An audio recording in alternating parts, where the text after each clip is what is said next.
गांधींच्या पुतळ्याची पुण्यात झालेली जी विटंबना आहे ही एक विटंबना नव्हे, तर महाराष्ट्रात कशा पद्धतीचं शासन प्रशासन लागू करण्याचा प्रयत्न महाराष्ट्रात आणि पर्यायाने भारतात होत आहे याचं एक उदाहरण आहे. गांधी का मरत नाही हा प्रश्नातून अजूनही यांचे डोळे उघडलेले नाहीत. कारण गतकाळामध्ये नथुराम गोडसेंचे उदात्तीकरण करणे असो किंवा दर 30 जानेवारीला महात्मा गांधीच्या पुण्यतिथीच्या निमित्तानं गांधींच्या पुतळ्याला गोळ्या मारणं असेल किंवा गांधींच्या संदर्भामध्ये बेताल वक्तव्य करणाऱ्या एका व्यक्तीला लोकसभेचं खासदार बनवणे असेल, यापासून हा सिलसिला सुरू झालेला आहे. त्यामुळे नथुराम गोडसेचं उदात्तीकरणाचा पूर्ण प्रयत्न केल्यानंतर आता असं लक्षात यायला लागलं आहे की आता गोडसे यापेक्षा त्यांचं उदात्तीकरण होणार नाही, किंबहुना गोडसेंना त्याची जागा भारताचे माणसंही दाखवायला लागलेली आहेत. तर दुसरीकडे सावरकरांच्या संदर्भात असणारे जे आक्षेप आहेत, हे आक्षेप आता सार्वजनिक सामाजिक समस्येच्या अनुषंगानं घराघरात मनापणात आणि लोकांपर्यंत गेलेले आहेत. आणि कपूर आयोगाच्या अहवालामध्ये त्यांचाही सहभाग जो आहे हाही आता कुठे ना कुठे सर्वांपर्यंत पोहोचलेला आहे. आता या दोघांचं नाव पुढे रेटणं शक्य नाही करिता गांधींवर हा हल्ला झाल्याचं आपल्याला दिसून येतं. आणि हे भाजपची आणि राष्ट्रीय स्वयंसेवक संघाची जी विषवल्ली आहे, त्या विषवल्लीचं फळ म्हणजे हा सदर व्यक्ती आहे. आता हा माथेपुरू आहे, याचं डोकं ठिकाणावर नाही असं दाखवण्याचा पुन्हा एकदा प्रयत्न होईल. परभणीच्या दंगलीमध्ये संविधानाची विटंबना करणाऱ्या माणसाला मनोरुग्ण ठरवलं. गांधींच्याही पुतळ्याची विटंबना करणाऱ्या, कोयत्याने घाव घालणाऱ्या माणसालाही आता मनोविकृत दाखवण्याचा प्रयत्न होईल. मात्र हे मनोविकृत हे व्यक्ती नाही, तर सेवक संघ आणि भारतीय जनता पक्षाचा जो विचार आहे हा मानसिक दृष्टिकोनातून खचलेला आहे. द्वेषावर आधारित आणि हायरार्कीवर आधारित, स्पृश्य अस्पृश्यतेवर आधारित, स्त्री पुरुषांची समानता नाकारण्यावर आधारित हा त्यांचा विचार आहे. आणि त्याच्यावर आलेली ही फळं आहेत. या फळांना आता वेळीच आपण सर्वांनी समाजाने आवर घातला पाहिजे, कारण सरकार सातत्याने या विषवल्लीला खत घालत आहे. त्यामुळे या घटनेचा धिक्कार करतो. आणि हा केवळ धिक्कार हा निषेधापुरता नाही, तर राष्ट्रपिता ही ज्यांच्याकडे ही पदवी त्यांना आहे, या देशाला राष्ट्र म्हणून उभं करण्यामध्ये जी संकल्पना या तळागाळापर्यंत रुचवलेली आहे. एवढंच नव्हे, महात्मा गांधींची वर सातत्याने भारतीय जनता पार्टी टीका का करते? कारण आयडिया ऑफ इंडिया हा गांधींनी निर्माण केलेला विचार आहे. आणि आपण भारतीय आहोत ही महान भावना ही महात्मा गांधींच्या विविध आंदोलनाच्या माध्यमातून पुढे आलेली आहे. या भावनेला कुठे ना कुठे ठेच पोहोचवणे, ही भावना नेस्तनाबूत करणे, या भावनेवर अटॅक करत असताना, ही भावना नष्ट होत असताना भारतीय जनता पार्टीची जी बंच ऑफ थॉट्सची जी आयडिया आहे ती रुजवण्याकरता असा हा झालेला प्रकार आहे. त्यामुळे पुण्याची घटना ही केवळ घटना नाही, तर या घटनेच्या मागे हे विषवल्ली सरकार केंद्रातलं राज्यातलं आहे आणि त्यांची पितृ संघटना आहे. हे या निमित्तानं या संघटनेचा आणि या सर्व एकत्रित त्यांच्या मानसिकतेचा धिक्कार करत असताना आणि पर्दाफाश करत असताना सांगा वाटतं. या माथेफुरूची तपासणी जी पाहिजे की आला कुठून हा वही, जिथे तर्कतीर्थ लक्ष्मण शास्त्री जोशी यांचं वेदपाठ शाळा आहे, जिथे विश्वकोश तयार होतोय, जिथे ज्ञानकोश तयार होतोय, अशा प्रज्ञा पाठशाळाच्या कोयता विकत घेतला. हे जर समोर ही माहिती जर समोर आलेली आहे ती अत्यंत गंभीर बाब आहे. ज्या ठिकाणून समतेची, बंधुत्वाची, सामाजिक न्यायाची गंगोत्री ज्या वहीतून व्हायला हवी, त्या ठिकाणी जर आता अशी गटारगंगा निर्माण व्हायला लागली असेल तर ताबडतोबीनं या संदर्भामध्ये याचा मागोवा हा सरकारने घेतला पाहिजे. मात्र सरकार हे काही करणार नाही. या संदर्भात समाज माध्यमांनी आणि माझी आदरणीय सर्व मीडियाच्या प्रतिनिधींना देखील विनंती आहे की या सर्व गोष्टींचा हा दीर्घ मागोवा त्यांनी घ्यावा, ही अपेक्षाही या निमित्तानं मी या ठिकाणी व्यक्त करतो.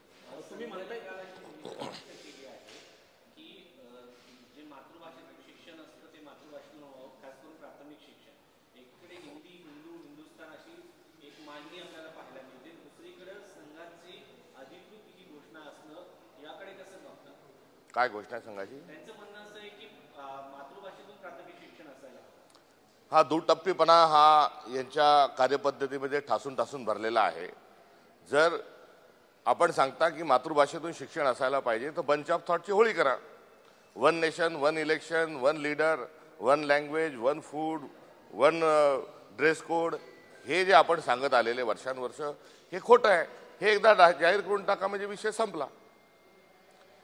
या सोबतच आज या महाराष्ट्र सरकारचा जो कुटील डाव आहे तो देखील हाणून पाडला पाहिजे। कारण जनसुरक्षा कायदा हा जनसुरक्षा कायद्याचा एक हुकुमशाहीची परमोच्च सीमा असणारा एक विधेयक हे महाराष्ट्राच्या कायदे मंडळामध्ये सादर होत आहे। 1919 ला रोलेट नावाचा एक ऍक्ट हा भारतामध्ये आणला होता आणि हा रोलेट ऍक्ट काय होता तो कोणत्याही माणसाची कधीही कुठेही केव्हाही कोणाचीही चौकशी न करता कुठलाही आरोप नसताना त्याला थेट तुरुंगात डांबणे याकरता हा 1919चा रोलेट ऍक्ट हा अस्तित्वात आला होता। आज देवेंद्र फडणवीस हे या रोलेटच्या माध्यमातून आज पुन्हा महाराष्ट्रामध्ये असाच कायदा आणू पाहत आहेत। ते एकीकडे औरंगजेबासारखे क्रूर आहेत तर दुसरीकडे रोलेट ऍक्टच्या माध्यमातून त्या इंग्रज सरकारांसारखे जनतेचा आवाज करता ते हुकुमशाह आहेत हे या कायद्याच्या माध्यमातून हे समोर येत आहे। या कायद्याची आवश्यकता काय?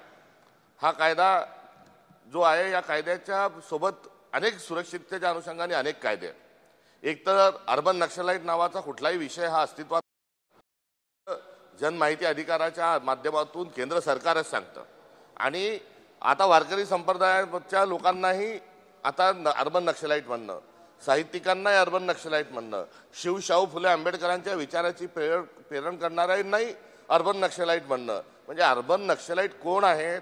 तर अर्बन नक्षलाइट जे अस्पृश्यतेचा विरोध करतात, जे समतेचा नारा लावतात, जे सामाजिक न्यायाची हाक मारतात, जे स्त्री पुरुष समतेचा हट्ट धरतात, असा जो एक वर्ग आहे, असा जो एक समाज सुधारक आणि पुरोगामी जो वर्ग आहे, या पुरोगामी आणि समाज सुधारकांच्या वर्गाला हे अर्बन नक्षलाइट म्हणतात।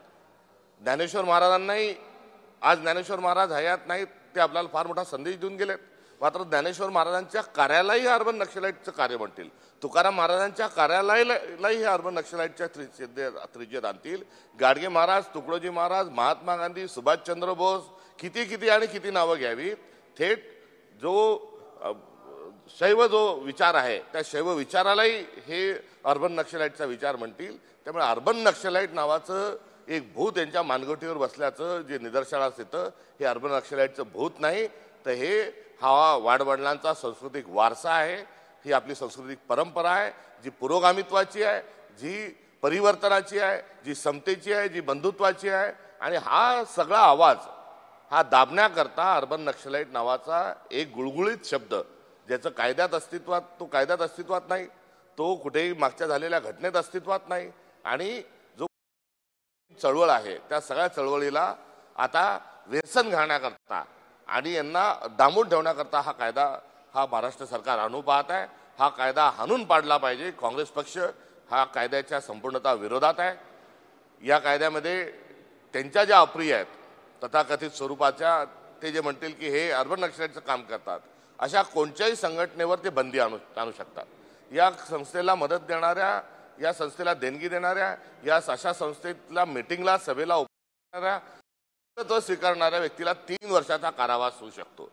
ईडीमध्ये काय झालं हे आपण बघतोय। ईडीचा नंगा नाच हा उभ्या भारताने हा बघितलेला आहे। महाराष्ट्रामध्ये तर ईडीची बंदूक लावून कितीतरी लोकांना त्यांनी पावन करून घेतले, त्यांच्या वॉशिंग मशीनमधून फिरून घेतलंय। आता हा कायदा आणत असताना यामध्ये ईडीपेक्षा कितीतरी अधिक पटीनं हा तीव्रतेच्या स्वरूपामध्ये याचा लोकशाही बुडवण्याकरता हा वापर होईल। त्यामुळे हा हुकुमशाही आणणारा, हुकुमशाही लादणारा आणि आपल्याला मूलभूत स्वरूपात निसर्गाने आणि आपल्या महान संविधानाने दिलेला जो अधिकार आहे अभिव्यक्ती स्वातंत्र्य तो या ठिकाणी मोडीत काढला जाणार आहे। आपले संविधानाने दिलेले जे हक्क आहे, जे अधिकार आहे त्यांच्यावर मोठ्या स्वरूपाचं एक बंधन देखील या माध्यमातून येणार आहे, किंबहुना हे निरस्त केला जाणार आहे। हा हुकुमशाहीचा आवाज देणारा आणि हुकुमशाहीची हाक देणारा असा हा कायदा हा रद्द झाला पाहिजे। तर दुसरीकडे भारताच्या एकंदरीत संसदीय लोकशाही प्रणालीला आणि दुसरीकडे भारतातील लोकशाहीच्या दरवाजावर आता या जनसुरक्षा कायद्याच्या माध्यमातून ही दस्तक दिल्या जी जात आहे ती दस्तक ओळखून याच्यामध्ये जगभरामध्ये या संदर्भामध्ये एक मोठा जनक्षोभ जो आढळून येतो तो अधिक तीव्र करण्याची आवश्यकता आहे। हा कायदा कुठल्याही परिस्थितीत आणि संपूर्ण ताकदीनिशी आम्ही या कायद्याला पारित होऊ देण्याकरता त्याच्या विरोधात राहू, त्याला पुरजोर स्वरूपाचा आम्ही विरोध करू। संसदेत विधानसभेचं अधिवेशन जे आहे ते गुंडाळू पाहत आहे। म्हणजे याचा अर्थ काय की दरवेळेस एक कांड करायचं, दरवेळेस धुकं निर्माण करायचं आणि स्वतःचा अजेंडा पूर्ण करून घ्यायचा। हिंदी मराठी याचा वाद लावून वादळ निर्माण करून जनसुरक्षा कायदा पारित करून घेणं ही चाल त्यांनी रचली होती, मात्र ती चाल त्यांच्या अंगलट आली आहे। दुसरीकडे ही त्यांची केलेली चाचपणी पण होती, मात्र आता कुठलाच वाद दुसरा निर्माण झालेला नाही। शेतकरी आत्महत्या करत आहेत, मागच्या काळामध्ये कुठल्याही सरकारने दिलेली आश्वासनं जी आहेत ती नाहीत, बेरोजगारीचा प्रश्न आहे, महिलांच्या सुरक्षिततेचा प्रश्न आहे। आता यातून काही विधेयक हे मांडायचं आणि ज्या पद्धतीने संसदेमध्ये 3 काळे कायदे मंजूर झाले होते तसेच हे कायदे पारित करून घ्यायचे, कुठली चर्चा होऊ न देता कायदे पारून घ्यायचे, याचा हा कुटील डाव जो आहे तो देखील हाणून पाडला पाहिजे।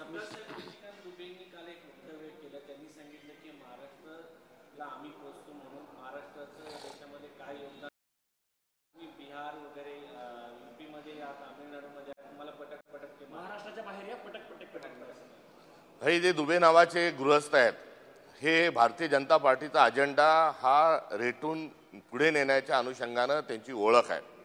बेताल स्वरूपाचं वक्तव्य करणे, भडकाऊ स्वरूपाचं वक्तव्य करणे त्याकरता भारतीय जनता पार्टीने त्यांना पोसलंय आणि या त्यांच्या लाडून भारतीय जनता पार्टीने लाडून जे ठेवलंय त्यातून असे विकृत स्वरूपाचे विधानं त्यांच्या समोर येत आहे। यात मुळात एक सामना लावण्याचा प्रयत्न आहे। भारत पाकिस्तान, हिंदू मुस्लिम हे सामने लावणं भारतीय जनता पार्टीचं नेहमीचं काम असतं आणि या निमित्तानं प्रादेशिक भाषा आणि हिंदी यामध्ये भांडणं लावायचे, याच्यात पोलरायझेशन करायचं आणि स्वतःची पोळी शेकून घ्यायची, हे त्यामागचं कारस्थान आहे। कारण आता स्थानिक स्वराज्य संस्थांच्या निवडणुका महाराष्ट्रात असतील, त्या अनुषंगानं हे पोलरायझेशन आहे आणि पुढे देशामध्ये त्यांना तो त्यांचा हिंदी, हिंदुत्व आणि हिंदू राष्ट्र हा अजेंडा न्यायचा आहे। त्याकरता एक वातावरण तयार करण्याकरता अशा प्रकारचे वक्तव्य केले जात आहे। त्यांचं वक्तव्य हे विशुद्ध स्वरूपात हे पोलरायझेशनच्या हिंदी विरुद्ध मराठी असा वाद निर्माण करणारं हे त्यांचं वक्तव्य आहे। तर दुसरीकडे या वक्तव्याचा जो संपूर्ण आशय आहे हा अत्यंत हास्यास्पद आहे, हा मूर्खासारखं केलेलं हे विधान आहे आणि यावर एकच प्रतिक्रिया आहे की भारतामध्ये अनुसूची 8 यांनी सर्वच संविधानाचाच धिंगाणा लावलाय। अनुसूची 10 जी आहे पक्षांतर बंदी कायद्याची त्याची कशी वाट लावली तेही बघितलंय। आता हा उलटा पाडा आणत असताना हे आता अनुसूची 8 वर आलेले आहे। अनुसूची 8 काय सांगते तर अनुसूची 8 मध्ये 22 भाषा आहेत आणि या 22 भाषा ज्या आहेत या 22 भाषांच्या संवर्धनाकरता, संरक्षण करता आणि पर्यायी या संस्कृती करता भारताचं संविधान हे मान्यता देतं आणि या सर्व 22 भाषा ज्या आहेत त्या हातात हात घालून गुण्यागोविंदांनी भारतात नांदाव्या हे संविधानाला अभिप्रेत आहे, हे समाजवादाला अभिप्रेत आहे, हे काँग्रेसला अभिप्रेत आहे। मात्र या 22 भाषांमध्ये भांडणं लावणे, जसे जाती जाती धर्माधर्मात भांडणं लावणे तसे भाषा भाषात धर्म लावणे हा त्यांचा असणारा यामागचा हेतू आहे आणि हा हेतू या भारतातली जनता कधी साध्य होऊ देणार नाही।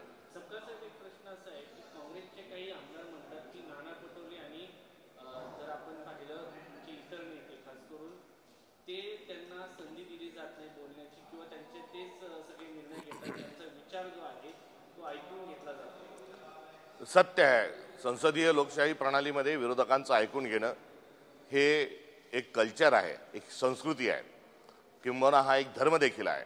मात्र अलीकडच्या काळात विरोधकाचं कुठलंही ऐकून घ्यायचं नाही अशा स्वरूपाचा एक वातावरण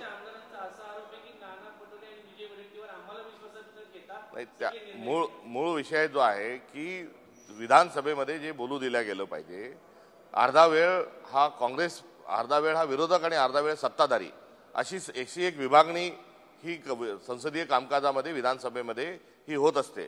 मात्र महाराष्ट्राच्या विधानसभेमध्ये आता 3 पक्ष म्हणजे विरोधी पक्षालाचा एक जेव्हा बोलेल तेव्हा सत्ताधाऱ्यांच्या 3 बोलतील। यामध्ये जी वेळ कमी झालेली आहे त्या कमी झालेल्या वेळेच्या अनुषंगाने हे आलेलं विधान आहे, हे या नेत्यांच्या संदर्भात आलेलं विधान नाही।